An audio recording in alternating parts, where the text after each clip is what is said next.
എല്ലാ ദിവസവും 5:30 ചെറിയൊരു പ്രത്യക്ഷ പ്രാർത്ഥന, അതിൻ്റെ കൂടെ വരുന്ന അന്നത്തെ ആവശ്യത്തിന് വേണ്ടിയുള്ള നിയോഗ പ്രാർത്ഥന, അതിനു വേണ്ടിയുള്ളൊരു ഒരു വചനം, അതിൻ്റെ അന്നത്തെ എക്സ്പ്ലനേഷൻ തന്നിട്ട് നിങ്ങളെ ഞാൻ ആശ്രയിച്ചാണ് എല്ലാ ദിവസവും വിടുന്നത്.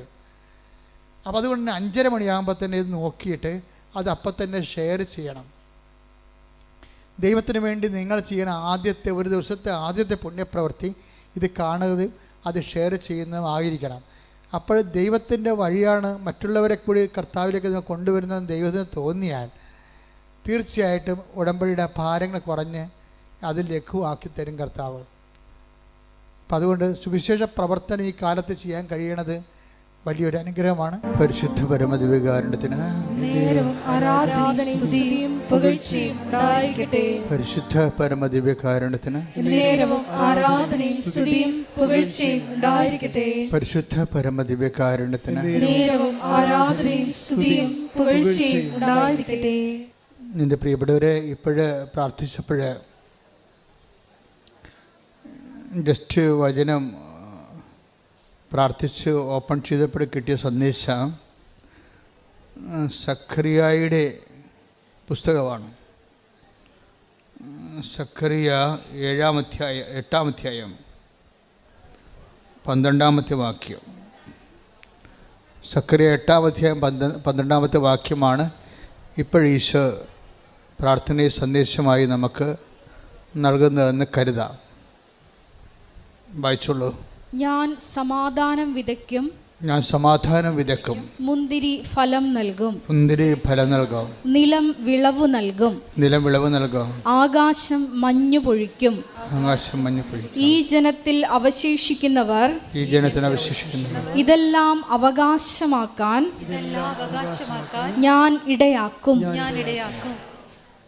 ഇപ്പം നമ്മൾ ജസ്റ്റ് നിങ്ങൾ കണ്ടതാണ്. അച്ഛൻ ജസ്റ്റ് പ്രാർത്ഥിച്ച് വിശ്വാസപ്രമാണം ചൊല്ലി വചനം തുറന്നപ്പോൾ കർത്താവ് നൽകിയ സന്ദേശമാണ്. എന്താണിത്? സഖറിയായുടെ പുസ്തകത്തിൽ 12-ാം അധ്യായം 8-ാമത്തെ അധ്യായം 12-ാമത്തെ തിരുവചനം എന്താ പറയണത്? പറഞ്ഞ് ഞാൻ സമാധാനം വിതയ്ക്കും,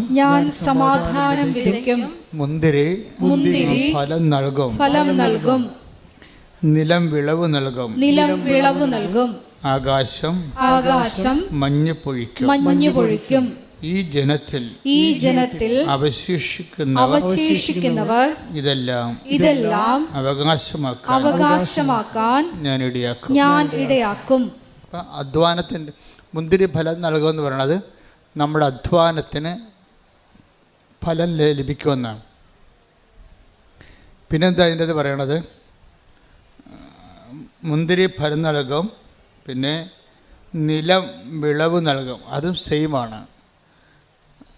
നമ്മൾ ഏത് മേഖലയാണ് ജീവിത സാധാരണ മാർഗമായിട്ട് ഉപയോഗിക്കുന്നത്, ആ മേഖലയിൽ നിന്ന് നിനക്ക് അഭിവൃദ്ധിയും അനുഗ്രഹവും ഉണ്ടാകുമെന്ന്. ഞാൻ സമാധാനം വിതയ്ക്കും, അതായത് നിനക്ക് സമാധാനം ലഭിക്കുകയും ചെയ്യാം. ഇപ്പോഴ് ഭാവിയിൽ സംഭവിക്കാൻ പോകുന്ന കാര്യങ്ങളാണ് സൂചിപ്പിക്കുന്നത്. വിതയ്ക്കും, സമാധാനം വിതയ്ക്കും, മുന്തിരി ഫലം നൽകും, നിലം വിളവ് നൽകും. ഇങ്ങനെയൊക്കെ പറയുന്നതിന് നമ്മൾ ബൈബിളിൽ പറയണത് പ്രത്യാശ നിറച്ച് നൽകുന്നതിന് ബൈബിളിൽ പറയുന്ന വാക്ക് വാഗ്ദാനമെന്നാണ്. ദൈവത്തിൻ്റെ വാഗ്ദാനമാണത്. നിങ്ങൾക്കറിയാമല്ലോ, ഉടമ്പടിയുടെ ഒരു നിലനിൽപ്പ് തന്നെ അടിസ്ഥാനം ആശ്രയം എന്താണ്? ഉടമ്പടി എന്തിനാണ് ബേസ് ചെയ്യണത്? ഉടമ്പടി ബേസ് ചെയ്യണത് ദൈവത്തിൻ്റെ വാഗ്ദാനങ്ങളെയാണ്. അതെപ്പോഴും നമ്മൾ മനസ്സിലാക്കണം, ദൈവത്തിൻ്റെ വാഗ്ദാനങ്ങളെയാണ്. ദൈവം കുറേ വാഗ്ദാനങ്ങൾ തന്നിട്ടുണ്ട് മനുഷ്യന്. എനിക്ക് അതിനെക്കുറിച്ച് അറിവ് കിട്ടിയത് ഞാൻ പണ്ട് നിങ്ങളോട് പറഞ്ഞിട്ടുണ്ടത്.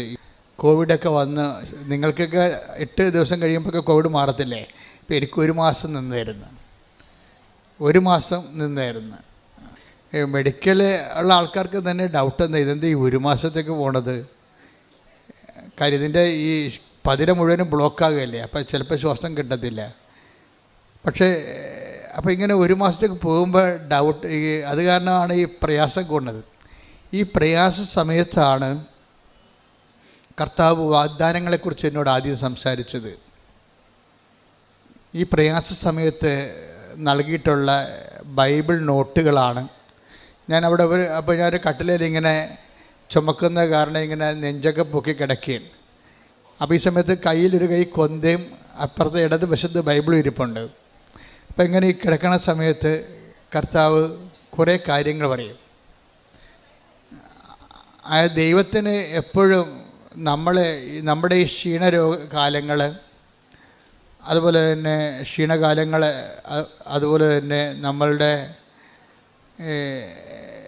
എന്തെങ്കിലും തരത്തിലുള്ള നമ്മളിങ്ങനെ ഒറ്റപ്പെട്ടു പോകുന്ന കാലങ്ങൾ, ചിലപ്പോൾ നിങ്ങളുടെ വീട്ടിലുള്ള ആൾക്കാരുടെ പ്രിയപ്പെട്ടവരുടെ വിയോഗമായിരിക്കാം, അല്ലെങ്കിൽ നിങ്ങളുടെ പ്രിയപ്പെട്ടവർ നിങ്ങളെ ഇത്രയും നാൾ വിശ്വസിച്ച ആൾക്കാർ നിങ്ങളെ തെറ്റിദ്ധരിക്കുകയും അവർ വേറെ ശത്രുപാളയത്തിലേക്ക് പോവുകയും ചെയ്യുമ്പോഴൊക്കെ നിങ്ങൾക്ക് ഒറ്റപ്പെടലുണ്ടാവും. അപ്പം നിങ്ങൾക്ക് നിരാശയും ഒക്കെ ഭയമൊക്കെ ഉണ്ടാവും, സങ്കടമൊക്കെ ഉണ്ടാവും. ലോകം കളിപ്പാണെന്നൊക്കെ നമുക്ക് തോന്നും. ഈ ടൈമാണ് ശരിക്കും പറഞ്ഞാൽ ദൈവത്തിൻ്റെ ടൈമെന്ന് പറയുന്നത്. കാര്യം നമ്മൾ ഇത്രയും നാൾ ദൈവമാണെന്ന് പറഞ്ഞ് വിചാരിച്ച് നമുക്ക് വരുന്നൊരു അബദ്ധം എന്ന് പറയുന്നത്, നമ്മൾ ഈ ദൈവത്തിൻ്റെ സ്ഥാനം എപ്പോഴും ഇങ്ങനെ ആ കസേര വേറെ ആൾക്കാർ അറിയാതെ കയറിയിരിക്കും. ആ ഇരുന്നോളാം നമ്മൾ പറഞ്ഞിട്ടാണ് ഇരിക്കണം, അല്ലാതെ വേറെ ഇടിച്ചു കയറിയിരിക്കണേ. ദൈവത്തിൽ ഇരിക്കേണ്ട സ്ഥാനത്ത് വേറെ ആൾക്കാർ കയറിയിരിക്കും. അതെന്ന് വെച്ചാൽ നമ്മൾ പറഞ്ഞിട്ടാണ്, നമ്മുടെ അനുവാദത്തോടെ അവിടെ ഇരിക്കണത്. അപ്പം അവരവിടെ നിന്നൊരു പോകത്തില്ല. അതാണ് പ്രശ്നം. പിന്നെ അവരെ കളയാൻ വേണ്ടി ദൈവത്തിൻ്റെ ഓരോ ചില നടപടിക്രമങ്ങളുണ്ട്. നീ ദൈവവേദലാണെങ്കിലേ ഉള്ളൂ ദൈവം അവരെ കളയത്തുള്ളൂ. ദൈവവേദ അല്ലെങ്കിൽ മരണം വരെ ആ സാധനം അവിടെ എത്തിക്കേണ്ടി പോലെ ഇരിക്കും. ചിലപ്പോൾ ഒരു വ്യക്തിയാകാം, ചിലപ്പോൾ നിൻ്റെ സംഘടനയാകാം, ചിലപ്പോൾ നിങ്ങളുടെ സംഘടനാ പ്രവർത്തനം കൊണ്ട് പ്രാർത്ഥിക്കാൻ പറ്റാത്തവരില്ലേ, പ്രവർത്തനം തലക്ക് കയറിയിട്ട്. അപ്പോൾ അതാണ് ശരിയെന്നും പറഞ്ഞ് അവരങ്ങനെ കുറച്ച് നാളവിടെ ബുദ്ധി അവരോട് പറയും, ഇതാണ് ശരി. ഒരു കുർബാന കാണുന്നതിനേക്കാൾ വലുതാണ് മനുഷ്യന് വേണ്ടി അധ്വാനിക്കുന്നത്, നീതിക്ക് വേണ്ടി പോരാടുന്നത്. അപ്പോൾ ഇവരുടെ ഈ ബ്രെയിൻ ഇവരെ ഹൈജാക്ക് ചെയ്യും. പ്രാർത്ഥന കുറഞ്ഞുള്ള ഒരു കുഴപ്പമുണ്ട്, ഹൈജാക്കിങ് പെട്ടെന്ന് നടക്കും. പ്രാർത്ഥന കുറഞ്ഞു കഴിഞ്ഞാൽ ഉടനെ ഓട്ടോമാറ്റിക്കായിട്ട് പ്രൊട്ടക്ഷൻ പോകും. എപ്പോഴും നമ്മൾ ശ്രദ്ധിക്കേണ്ട കാര്യമാണ്. നിങ്ങൾ പ്രാർത്ഥന എപ്പോഴും ഈശോ പറയും നിരന്തരം പ്രാർത്ഥിക്കണമെന്നൊക്കെ പറയത്തില്ലേ. അത് നിരന്തരം പ്രാർത്ഥിക്കണമെന്ന് പറയുന്നത് നിരന്തരം പ്രാർത്ഥിച്ച് വയറ്റിപ്പഴപ്പ് നടക്കണമെന്നല്ല പറയേണ്ട അർത്ഥം. നിരന്തരം പ്രാർത്ഥിച്ചാൽ നീ ദൈവത്തിൻ്റെ ഒരു പ്രൊട്ടക്ഷനിലാകും. അതും പ്രധാനപ്പെട്ട കാര്യമാണ്. നമ്മുടെ ജീവിതത്തിൽ എന്ത് സംഭവിക്കുന്നു എന്നല്ല പ്രശ്നം, whether we have protected or not. എന്ത് സംഭവിച്ചാലും സംരക്ഷണം കിട്ടിയില്ലെങ്കിൽ ഈ നമ്മൾ നേടിയ കാര്യങ്ങളെല്ലാം, കർത്താവ് ചോദിക്കുന്ന ഒരു കാര്യമുണ്ട്, നീ നേടിയതെല്ലാം ആരുടേതാകുമെന്ന്. Take the bed of god. നേടിയതെല്ലാം ആരുടേതാകും. ശ്രുതിക്കട്ടെ ഹല്ലേലൂയ. യേശുവേ നന്ദി, യേശുവേ സ്തുതി, ഹല്ലേലൂയ. യേശുവേ ആരാധന, ആരാധന, ആരാധന. യേശുവേ നന്ദി, മഹത്വം, മഹത്വം, മഹത്വം. Hallelujah, hallelujah, hallelujah. ലൂക്ക 12:20. ലൂക്ക 12:20 പ്രധാനപ്പെട്ടൊരു വാക്കാണത്. പറ. എന്നാൽ ദൈവം അവനോട് പറഞ്ഞു. എന്നാൽ ദൈവം അവനോട് പറഞ്ഞു, ഭോഷ ഈ രാത്രി നിന്റെ ആത്മാവിനെ നിന്നിൽ നിന്ന് ആവശ്യപ്പെടും. അപ്പോൾ നീ ഒരുക്കി വെച്ചിരിക്കുന്നവ ആരുടേതാകും. ആരുടേതാകും എന്ന് വെച്ചതിൻ്റെ അർത്ഥം അന്യാധീനപ്പെട്ടു പോകുമെന്നാണ്. അതാണ് വിഷയം. അന്യാധീനപ്പെട്ടു പോകുക. അന്യാധീനം വെച്ചാൽ അന്യനെ അധീനമായി പോകും. അതാണ് അന്യാധീനപ്പെട്ടു പോവുക. നമ്മുടേതെന്ന് വിചാരിച്ച സംഭവം അന്യനെ അധീനമായി പോകും. അന്യാധീനപ്പെട്ടു പോകുന്നത് രണ്ട് തരത്തിൽ സംഭവിക്കാം. ഒന്ന്, പിശാചിന് അധീനമായി പോകും. പിന്നെ അടുത്ത കാലത്തെങ്കിലും ദൈവം ആ മേഖല വരത്തില്ല. കാര്യം നമ്മുടെ കൺസെൻറ്റോടു കൂടിയാണ് പിശാച് നമുക്ക് അധികാരം. അല്ല, പിശാചും ഒരു മാന്യതയുള്ള ആളാണ്. മുട്ടിയിട്ട് വാതിലെ കൊട്ടിയിട്ടേ കയറത്തുള്ളൂ. വാതിലെ കൊട്ടിയിട്ടേ നമ്മുടെ അനുവാദം ഉണ്ടാകുമോ? കൺസെൻറ്റ്. അല്ലാതെ നിങ്ങളുടെ പാപത്തിന് അവർ ചതിച്ചതാണ് ഇവർ ചതിച്ചതാണെന്നിട്ട് കാര്യമില്ല. ചതിച്ചാണല്ല ഇപ്പം പറഞ്ഞാൽ തേച്ചതാണെന്നല്ലേ പറയണത്. തേച്ചാലും അലക്കിയാലും എല്ലാം നമ്മുടെ കൺസെൻ്റ് ഉണ്ട്. അതിൻ്റെ അകത്ത് നമ്മുടെ കൺസെൻ്റ് ഉണ്ട്. നമ്മുടെ ഒരു അനുവാദം കൊടുത്തിട്ടാണ്. എപ്പോഴാണ് ഈ അനുവാദം വഴിയെ പോണതിനൊക്കെ അനുവാദം കിട്ടണത്? എങ്ങനെയാണ്? ദൈവത്തിൽ നമ്മൾ അകന്നു പോകുമ്പോഴാണ് അന്യാധീനപ്പെട്ടു പോണത്. അതെപ്പോഴും നഷ്ടമാണ്. ഇപ്പം നിങ്ങൾ തുടങ്ങണൊക്കെ നമുക്കറിയാമല്ലോ, വലിയ ന്യൂമോണിയൊക്കെ തുടങ്ങണ പനിയിൽ നിന്നൊക്കെ തുടങ്ങണേ. അതുപോലെ ആത്മീയമായിട്ട് ന്യൂമോണിയൊക്കെ തുടങ്ങണത് ചെറിയ പനി. ഇപ്പോൾ കുർബാനയ്ക്ക് താമസിച്ച് വരിക, കുർബാന സ്വീകരിക്കാൻ താമസിക്കുക, കുമ്പസാരിക്കാൻ മാസങ്ങളെടുക്കുക, അങ്ങനെ ചെറിയ കുഞ്ഞു കുഞ്ഞു പനികളിൽ നിന്നാണ് ഇതൊരു ന്യൂമോണിയ തുടങ്ങണത്. അപ്പോൾ തന്നെ ഓർക്കുക, പനി തുടങ്ങിയിട്ടുണ്ട്. 8 മണിക്ക് തുടങ്ങേണ്ട പ്രാർത്ഥന, വീട്ടിൽ 7 മണിക്ക് തുടങ്ങേണ്ട പ്രാർത്ഥന ചിലപ്പോൾ 9 മണിയിലോട്ട് മാറുക, പിന്നെ അതൊരു ശീലമായി മാറുക, പിന്നെ ഉറക്കം വന്ന് ഉറങ്ങിക്കൊണ്ട് പ്രാർത്ഥിക്കുക. അപ്പോൾ ഇത് അതായത് പനി തുടങ്ങിയെന്നർത്ഥം. പനി തുടങ്ങിക്കഴിഞ്ഞാൽ, ആധ്യാത്മികമായിട്ട് പനി തുടങ്ങിയാൽ പിന്നെ അടുത്ത നടപടി എന്താണ്? നമുക്ക് പനി വരുമ്പോൾ എന്താ സംഭവിക്കണത്? രുചി പോകും, ഇല്ലേ? രുചി പോകത്തില്ലേ? നമ്മുടെ ഭക്ഷണം, നല്ല പനിയുള്ള ആൾക്കാർക്ക് എന്ത് കഴിച്ചാലും രുചി അറിയാൻ പറ്റത്തില്ല, എല്ലാം ചവറായിട്ടിരിക്കും. അതുപോലെ തന്നെ ആരാധന ചവറ്, ജപമാല ചവറ്, ഒന്നും രുചി തോന്നണില്ല. പിന്നെ വീട്ടുകാരുടെ ബുദ്ധിമുട്ട് കൊണ്ട് നമ്മളിങ്ങനെ കാട്ടിക്കൂട്ടി എന്തെങ്കിലും ആക്കി തീർക്കുന്നതാണ് പ്രാർത്ഥന. അപ്പോൾ ഇതിങ്ങനെ ചവറാകുമ്പോൾ അറിയിക്കുക ആത്മാവിന് നല്ല പനിയായിട്ടുണ്ടെന്ന് മനസ്സിലാക്കുക. കാര്യം പ്രാർത്ഥനയെന്ന് പറയുമ്പോൾ ഭയങ്കര മധുരമുള്ള ഏർപ്പാടാണ്. കഴിഞ്ഞ ദിവസങ്ങളിൽ നവംബർ 7-ാം തീയതി ഞാൻ വെളുപ്പിൻ്റെ കർത്താവ് എന്നോട് പറഞ്ഞത് കംപ്ലീറ്റ് സൈലൻസ്, കംപ്ലീറ്റ് റിഫ്ലക്ഷൻ എന്ന് പറഞ്ഞു. അപ്പോൾ ഞാൻ അപ്പം തന്നെ ചാടി എഴുന്നേറ്റ് മുറിക്കൊണ്ട് എൻ്റെ നോട്ട് ബുക്കിൽ എഴുതി വെച്ച് കംപ്ലീറ്റ് സൈലൻസ്, കംപ്ലീറ്റ് റിഫ്ലക്ഷൻ എന്ന് വെച്ച് കഴിഞ്ഞാൽ എന്തോ something is going to happen, നീ അതിനെക്കുറിച്ച് ഒത്തിരി റെസ്പോണ്ട് ചെയ്യേണ്ടെന്നാണ് പറയണത്. ദൈവത്തിൻ്റെ ഒരു രീതി അതാണ്. വരാൻ പോകുന്ന കാര്യങ്ങൾ അവൻ നിന്നോട് പറയും. Take the bed of god, വരാൻ പോകുന്ന കാര്യങ്ങൾ. സ്തുതിക്കട്ടെ. Hallelujah, hallelujah, hallelujah. യേശുവേ നന്ദി, യേശുവേ സ്തുതി. Hallelujah, hallelujah, hallelujah, hallelujah, hallelujah. യേശുവേ ആരാധന, ആരാധന, ആരാധന. യേശുവേ നന്ദി, മഹത്വം, മഹത്വം, മഹത്വം. യോഹന്നാൻ 16:14. യോഹന്നാൻ 16:14. അവൻ സ്വമേധയാ ആയിരിക്കില്ല സംസാരിക്കുന്നത്. ഇത് പറഞ്ഞ അവൻ സ്വമേധയാ ആയിരിക്കില്ല സംസാരിക്കുന്നത്. അവൻ കേൾക്കുന്നത് മാത്രം സംസാരിക്കും. വരാനിരിക്കുന്ന കാര്യങ്ങൾ അവൻ നിങ്ങളെ അറിയിക്കും. അപ്പോൾ ഇത് അതായത് ഫ്യൂച്ചർ പ്രൊട്ടക്ഷൻ, വരാൻ പോകുന്ന കാര്യങ്ങളെക്കുറിച്ച് നമ്മൾക്ക് വാഗ്ദാനത്തിനുള്ള ഒരു ഗുണവതാണ്. നിനക്ക് വാഗ്ദാനം പ്രാപിക്കാൻ പോകുമ്പോൾ വാഗ്ദാനം നൽകിയാൽ വാഗ്ദാനങ്ങളെ സംരക്ഷിക്കുകയും ചെയ്യും. വരാൻ പോകുന്ന കാര്യങ്ങളെ ദൈവം സംരക്ഷിക്കുകയും ചെയ്യും. അപ്പോൾ ഇതുപോലെ തന്നെയാണ് വരാൻ പോകുന്ന കാര്യങ്ങളെക്കുറിച്ച് നിനക്കൊരു നോട്ട് തരും ദൈവം. കാരണം ഏറ്റവും നല്ലത് ഉടമ്പടി തന്നെയാണ്. ഇപ്പം ഞാൻ നിങ്ങളോട് പറഞ്ഞിട്ടില്ലേ 48 വർഷമായി ഞാൻ ശരിക്കും ഈ സഭയിൽ ചേർന്നിട്ട്. 38 കൊല്ലത്തെ പൗരോഹിത്യവും 10 കൊല്ലത്തെ ട്രെയിനിങ്ങും പൗരോഹിത്യം, അപ്പോൾ 48 കൊല്ലമായി. അപ്പോൾ എനിക്ക് 2 കൊല്ലം കൂടി ഞാൻ സഭയിൽ ചേർന്നിട്ട് സുവർണ ജൂബിലി ആവും, 50 കൊല്ലമാവും. ഈ 50 കൊല്ലം സഭയിൽ ജീവിക്കുമ്പോൾ നമുക്ക് മനസ്സിലാകുന്ന ഒരു കാര്യമുണ്ട്. എന്താ കാര്യം? അതായത് ദൈവം ഇങ്ങനെ ആൾക്കാരെ പ്രൊട്ടക്റ്റ് ചെയ്യും, സംരക്ഷിക്കും. വരാൻ പോകുന്ന കാര്യങ്ങളെക്കുറിച്ചൊക്കെ നോട്ട് തരും. പക്ഷേ ഈ 50 കൊല്ലം സഭയിൽ ജീവിക്കുമ്പോഴും എനിക്ക് മനസ്സിലായ ഒരു സത്യമെന്ന് പറഞ്ഞാൽ ഏറ്റവും കൂടുതൽ പ്രൊട്ടക്ഷൻ ലഭിക്കാൻ സാധ്യതയുള്ള സംവിധാന ഉടമ്പടിയാണ്. അതാണ് എനിക്ക് മനസ്സിലായ സത്യം. 50 കൊല്ലമാണ് ഞാൻ സഭയിൽ ജീവിക്കണത്. 50 കൊല്ലത്തിനുള്ളിൽ ഇപ്പോൾ ഇന്ന് വരെ ജനങ്ങൾ, ഞാനൊരു 20-21 ലക്ഷം ആൾക്കാരെ കൗൺസ് ചെയ്തിട്ടുണ്ട്. അതിനവസാനം നമ്മൾ ഇപ്പോഴാണെങ്കിൽ എന്താ ചെയ്യണമെന്ന് വെച്ച് കഴിഞ്ഞാൽ ഈ കൗൺസിലിങ്ങിലൂടെ വരുന്ന വിഷയങ്ങളെല്ലാം ഉടമ്പടിയിലൂടെ ഹോംവർക്ക് ചെയ്ത് പരിഹരിക്കാൻ സാധാരണ അങ്ങനെ ചെയ്യണത്. പണ്ടങ്ങനെ അല്ലായിരുന്നു. ഒരാളുമായിട്ട് 1.5 മണിക്കൂർ 2 മണിക്കൂർ ഇരിക്കണം.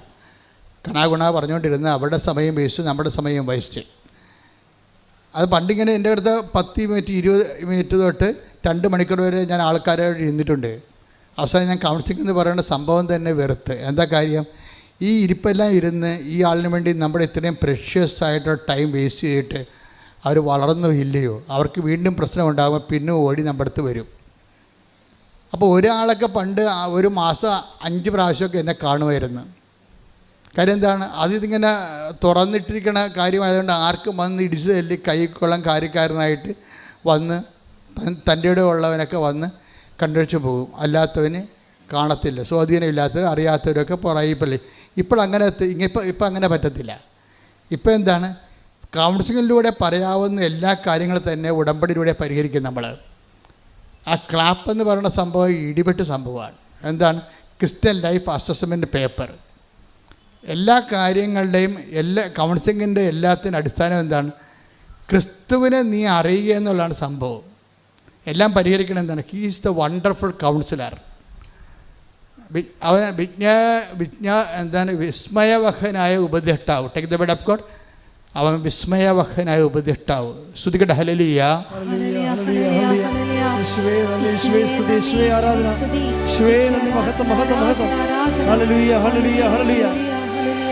ഏശയ്യ 9:6. ഏശയ്യ 9:6. എന്തെന്നാൽ നമുക്ക് ഒരു ശിശു ജനിച്ചിരിക്കുന്നു, ഒരു ശിശു ജനിച്ചിരിക്കുന്ന, നമുക്ക് ഒരു പുത്രൻ നൽകപ്പെട്ടിരിക്കുന്നു, ആധിപത്യം അവന്റെ ചുമലിലായിരിക്കും. വിസ്മയനായ ഉപദേഷ്ടാവ്, ശക്തനായ ദൈവം, നിത്യനായ പിതാവ്, സമാധാനത്തിന്റെ രാജാവ് എന്ന് അവൻ വിളിക്കപ്പെടും. God is the wonderful councillor. പിതാവായ ദൈവം, സങ്കീർത്തനങ്ങളെല്ലാം പറയണത് God is the wonderful councillor എന്നാണ്. ദൈവമാണ് ഏറ്റവും വിസ്മയവഹന ഉപദേഷ്ടാവ്. പിന്നീട് ഈ ഉപദേശത്തിൻ്റെ സാന്ത്വനങ്ങളിലേക്ക് വചനം മാംസമാക്കിക്കൊണ്ട് ക്രിസ്തുവിനെ ദൈവം അവതരിപ്പിക്കും. അപ്പോൾ ക്രിസ്തുവിനെയാണ് പിന്നെ ഐസയ്യ 9:6 പറയണത്, നമുക്കൊരു ശിശു ജനിച്ചിരിക്കുന്നു, അവൻ ആരാണ്, അവൻ വിസ്മയവഹനായ ഉപദേഷ്ടാവ്. ഒക്കെ അപ്പോൾ ക്രിസ്തു ആരാണ്, കൗൺസിലറാണ്. അപ്പോൾ ഏറ്റവും വലിയ കൗൺസിലർ ആരാണ്, ക്രിസ്തുവാണ്. ഉടമ്പടി ലക്ഷ്യം വെക്കണത് ഈ ക്രിസ്തുവിനെ എങ്ങനെ ഇന്നാക്കാൻ പറ്റും അല്ലേ. ആൾക്കാരെ ഈ ക്രിസ്ത്യാനികളെ എന്താ വിളിക്കണം, ക്രൈസ്റ്റ് ഇൻ അല്ലേ. ക്രിസ്ത്യാനിയെ വിളിക്കണം എന്താണ്, ക്രൈസ്റ്റ് ഇൻ, ക്രിസ്തു അകത്തുള്ളവൻ. ഈ ക്രിസ്തുവിനെ എങ്ങനെയാണ്, ഏത് ഫോർമുല ഉപയോഗിച്ചാണ് ഒരു വ്യക്തിയുടെ ജീവിതത്തിലോട്ട് കയറ്റാൻ പറ്റണതെന്നാണ് ആധ്യാത്മികമായ അന്വേഷണം. എൻ്റെ 50 കൊല്ലത്തെ അന്വേഷണമാണ്.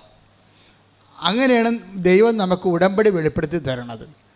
ഉടമ്പടിയിലേക്ക് വരുമ്പോൾ എന്താ പറയണത്, എല്ലാ വാഗ്ദാനങ്ങളും ക്രിസ്തുവിലെ അതേ തന്നെയാണ്. നമുക്കറിയാമല്ലോ, ഇപ്പോൾ കോവിഡ് പിടിച്ച് ഞാൻ കിടന്ന കാലത്തെ ദൈവം വാഗ്ദാനങ്ങളെക്കുറിച്ച് സംസാരിച്ചപ്പോൾ 8855 വാഗ്ദാനങ്ങളെന്നും ഒരു ബൈബിളിൻ്റെ ഒരു സെക്ഷനിൽ പറയണത്, ഒരു ലെവലിൽ ദൈവശാസ്ത്രജ്ഞന്മാർക്ക് ബൈബിൾ തിയോളജിയൻസിന് 2 കോൺസെപ്റ്റാണ് ഉള്ളത് വാഗ്ദാനങ്ങളെക്കുറിച്ച്. അപ്പോൾ ഒരു പറ്റം ദൈവശാസ്ത്രജ്ഞന്മാർ പറയണത് ദൈവവചനത്തിൽ 8855 വാഗ്ദാനങ്ങളുണ്ടെന്നാണ്. മറ്റൊരു പറ്റം ദൈവശാസ്ത്രജ്ഞന്മാർ പറയണത് 8885 വാഗ്ദാനങ്ങളുള്ളതാണ്. അപ്പോൾ ഈ വാഗ്ദാനങ്ങളാണ് മനുഷ്യൻ്റെ. അപ്പോൾ അതിൻ്റെ അകത്ത് ഇമ്മാനുവൽ പ്രവചനം, ക്രിസ്തുവിൻ്റെ മനുഷ്യാവതാരം, ക്രിസ്തു നമ്മളിലേക്ക് വരണതും എല്ലാം അതിൻ്റെ അകത്ത് വാഗ്ദാനത്തിൻ്റെ ഭാഗമാണ്. അപ്പോൾ ഇത് നമ്മളെപ്പോഴും ടാർഗറ്റ് ചെയ്യേണ്ടത് ക്യാപിറ്റൽ കവനൻ്റ്, ക്യാപിറ്റലായിട്ടുള്ള പ്രോമിസ് എന്താണെന്ന് നോക്കും. അതെന്താണ്, ക്രിസ്തുവാണ്. എല്ലാ 8855 വാഗ്ദാനങ്ങളുണ്ടെങ്കിൽ ഈ 8855 വാഗ്ദാനങ്ങൾ ഒരു മനുഷ്യൻ പ്രാപിക്കാൻ പറ്റിയ ഷോർട്ട് കട്ട് എന്താണ്, ക്രിസ്തുവാണ്. ഉടമ്പടി അന്വേഷിക്കുന്നത് അതാണ്. എല്ലാ വാഗ്ദാനങ്ങളുടെയും തലപ്പെട്ട വാഗ്ദാനമായ ക്രിസ്തുവിനെ ഒരു വ്യക്തി നേടിയാൽ അവനോടുകൂടി എല്ലാം ചേർത്ത് നൽകപ്പെടും. അതുകൊണ്ടാണ് പൗലോസ് അപ്പോസ്തലൻ പറയും 2 കൊരിന്ത്യർ 1:20 എടുത്ത്